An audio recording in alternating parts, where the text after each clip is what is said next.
cette personne qui tient un poisson, eh bien, le poisson c'est nature morte, et puis ça tombait bien parce que, à part quelques moments où j'étais découvert le modèle, à savoir quand je faisais ces images-là, à la campagne, j'avais personne, je m'amusais avec des petits poissons. Autrement, l'être humain est quand même l'élément primordial de tout mon travail depuis 25 ans. Je suis plus connu comme portraitiste, ou même quand je vais en Afrique, que comme paysagiste ou ascendant. Mais bon, sur l'ensemble quand même de 25 ans de photographie, j'ai réussi à trouver quelques images, et encore une fois, avec des êtres humains qui les accompagnent, comme celle qui est derrière vous. Cette façon-là. Alors, j'ai du théâtre, et on sent à ces images, c'est parmi les plus vieilles, hein, c'est des images qui ont plus de 20 ans. On sent l'influence un petit peu théâtrale, aussi picturale, hein, ça peut faire référence à des peintres un petit peu post-modernes, comme ça. Pour obtenir ces effets picturaux comme ça, justement, le personnage est entièrement de la veste au verre, au poisson et aux cheveux, mis à part la peau, donc le visage et la main, tout est enduit d'argile. Le fond, ce qui donne, vous voyez, cet aspect presque de sculpture, comme ça. Hein. Alors c'est aussi l'avantage quand on photographie un verre, c'est un vrai cauchemar, ça brille de partout. Et donc cette matité rendue par l'argile, ça m'a facilité la vie. Et puis il m'a donné cet aspect que j'aimais bien aussi sur le poisson. Le poisson, ça brille, c'est pas joli. Là, tout d'un coup, ça devient quelque chose un peu sculptural, comme ça. Voilà, donc on sent un petit peu d'influence théâtrale. L'autre particularité de ce travail-là, et c'est vrai pour beaucoup de ces images-là, sont des images qui sont réalisées en pose longue. C'est-à-dire que l'appareil photo est sur un pied, et on peut avoir une image comme celle-ci, c'est 3 minutes. Le personnage reste en place sans bouger pendant 3 minutes. On est dans le noir complet, l'appareil est sur pied, et moi je suis avec une lampe de poche avec un faisceau assez ténu, et je bouge tout le temps. Je suis en train je l'éclaire, je dis que je fais ma danse de lumière tout autour de lui. Et c'est ce qui fait que la lumière l'enveloppe vraiment et arrive d'un petit peu partout. Voilà. Notre particularité, ce grain spécifique qu'on voit sur certaines images, est dû au film infrarouge, qui me plaisait bien parce qu'il a des subtilités dans les grilles. Et puis on l'utilise, c'est un truc qui a été utilisé beaucoup sur le paysage, avec des arbres qui avaient un aspect cotonneux, et ça m'embêtait prodigieusement parce que c'était identifiable immédiatement. Parce qu'en portrait, c'est un film qui était très peu utilisé. Donc voilà, je me suis amusé avec ce type de film à réaliser ses premières séries, qui sont donc les plus anciennes. Vous êtes à deux ans, depuis 20 ans.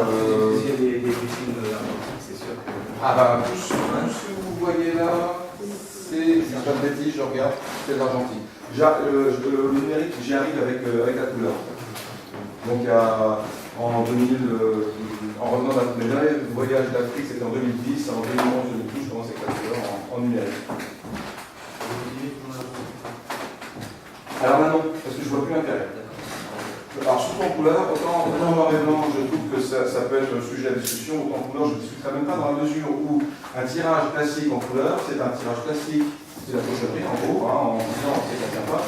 Moi j'utilise des papiers vraiment haut de gamme, à savoir du malmule, avec des encres vraiment haut de gamme également, ce qui fait que normalement on dit que ça tient plus de 150 ans. Alors qu'un tirage classique, on sait depuis les années 80 que ça vire au soleil depuis. Non, j'ai un tirage. Je pense que ça m'intéresse. Alors, j'ai passé 20 ans là-bas, je sais de quoi je parle, a priori, mais là, je l'imagine, ça ne m'intéresse pas. Ça se bouge tout le temps, c'est cirque, et donc je délègue ça à mon tirage. Je vous laisse tous les ennuis. Les ennuis, j'en ai acheté, ça m'énerve, ça se bouge tout le temps, c'est une chose d'ennui pour moi. Voilà, que vous dire d'autre? Comme matériel, alors là, si on part sur des images comme ça, c'était un 4.6, mais j'ai aussi beaucoup de K5 inch. Comme vous voyez, le support ici, c'est le report du film Polaroid. On trouve aussi ici, sur pas mal d'images. Et donc j'ai utilisé un petit K5 inch Polaroid positif négatif. C'est une chambre linotte K5 inch. Et j'ai aussi utilisé une fois, j'étais invité à Pâques, j'ai utilisé la chambre de 50-60 cm.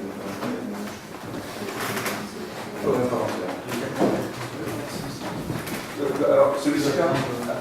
C'est deux bateaux. Alors ça, le bateau, c'est un petit en résidence à La Rochelle. On l'a mis dans mon livre sur l'Afrique, c'est une grosse tricherie, mais bon, je vous dis que les marins voyagent. J'avais pas de l'assurance et mon éditeur anglais. En réalité, c'est mis à La Rochelle. Et il allait être découpé, ce bateau.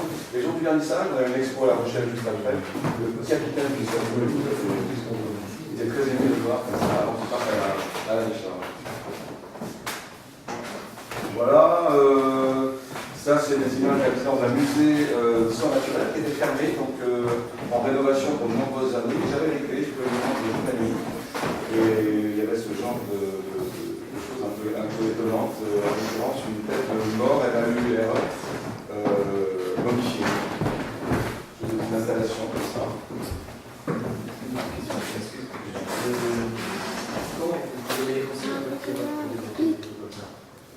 C'est-à-dire qu'on se cale sur une et après, moi je suis calé, donc toutes mes images sont pareilles. Mais au départ, il fait des petits tirages. C'est spécial quand même. Enfin, au niveau tirage, c'est bon, au niveau couleur, déjà, c'est pas les couleurs qui sont tellement référencées, ça, donc il a pas un petit peu de mal. Mais une fois qu'il a trouvé sur une, après tout le reste suit. Et puis il suit votre philosophie, je suppose, non? Il suit, après ce qu'on voit sur l'écran, moi je dois l'avoir sur le papier. Hein. C'est assez simple. Ah oui, mais sur l'écran. Ah oui, il le fait sur l'écran. Parce que moi je vous dis que je suis à la prise de vue, je suis en argentique. Au tirage, je suis en numérique. Ah, oui, Vous n'avez pas, vous ne pouvez pas, à mon sens, déjà on est en couleur, donc vous ne pouvez pas taper couleur, à part chez Fresson, vous ne pouvez pas taper couleur marque comme ça. Donc on est bien en numérique au tirage. Je pourrais faire du Fresson, mais ça serait pas même temps. C'est extrêmement cher. Et franchement, c'est pas très différent de ça. Non, c'est simplement pour expliquer. Voilà. Oui. Alors, c'est à l'heure de poche également. Donc, pause longue. Là, on est de l'heure de 20 minutes au moins. Là, on voit la voiture qui est passée, là, qui m'a laissé un trait de lumière. Alors, comme en fait, on se rend compte, bon, l'avant-plan, ça va, mais ici, là, il y a 50 mètres, donc la lampe de poche était quasiment impossible. D'une part, on avait la lune qui venait compenser, et d'autre part, pour cacher derrière le bateau, j'envoyais des flashs. Pour récupérer. Et tout s'est bien, finalement, très bien marié. Et, par contre, tout l'avant-plan et tout ça, pour aller chercher les matières, j'étais dans lampe de poche. Donc pendant, dans deux plats assez puissants, pendant un quart d'heure, 20 minutes. Et j'en ai d'autres, si vous regardez dans le livre, il y a des falaises entières. J'ai rien inventé, hein, ça fait longtemps. Il y a Picasso, je crois, qui s'amusait à faire des têtes de taureau comme ça avec une torche. C'est même l'étymologie du mot photographie, photon, lumière, graphie, écriture. Donc voilà, on écrit. Les objets aussi beaux. Et vous pouvez même, Séméniaco, ça veut dire sur des montagnes entières, avec des lampes super puissantes. Quel moment la journée vous avez fait ça? La nuit. La nuit, parce qu'on a besoin. Si vous ne pouvez pas faire 2 jours, c'est pas possible. Là, je dis, il y a la lune qui vient éclairer derrière. Pour toutes ces images, on est obligatoirement dans l'obscurité totale. Parce qu'on est en ouverture permanente pendant 3-4 minutes, voire plus. Alors, ces photos qui intriguent parfois les gens, je sais qu'il y a eu des réactions et ils l'ont fait personnellement. Je pense d'aller choisir ce garçon qui semble étrangler le corbeau. En réalité, il ne l'étrangle pas, hein, il ne le fait pas souffrir en tout cas. La traduction me le montre en fait, hein, et je suis dans un orphelinat donc en Russie. Et on m'avait demandé lors d'un séjour aux États-Unis d'aller photographier des enfants de riches aux États-Unis. J'avais dit ok d'accord, la condition c'est que je puisse aller aussi photographier des gamins à l'orphelinat, et donc voilà, j'avais fait les deux. Là c'est la seule photo d'Afrique. Ah non, il y en a une autre ici, pardon. Deux photos, donc j'ai fait de nombreux voyages, 3 voyages au Pégobon, au Mali, et avec toute une symbolique sur le rêve, et là on voit que les lignes de l'arbre, les lignes de la main, hein, pour symboliquement montrer comment le destin de l'homme est lié à celui de la nature, par exemple. Voilà, j'avais juste été épaté par quand on voit nos cuisses de grenouille à nous, on imagine les festins qu'on peut faire avec une seule grenouille. Je ne sais pas si c'est un crapaud ou une grenouille, mais en tout cas c'est bien placé.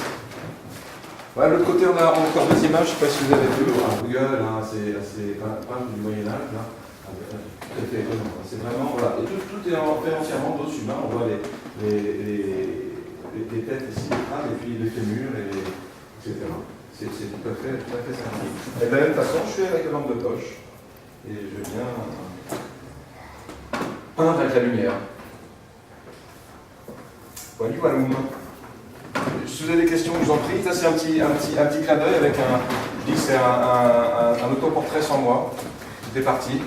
Mais c'est bien mon costume et les poissons que je porte à chaque fois que je sors en soirée. Je touche ce poisson-là pendant la soirée.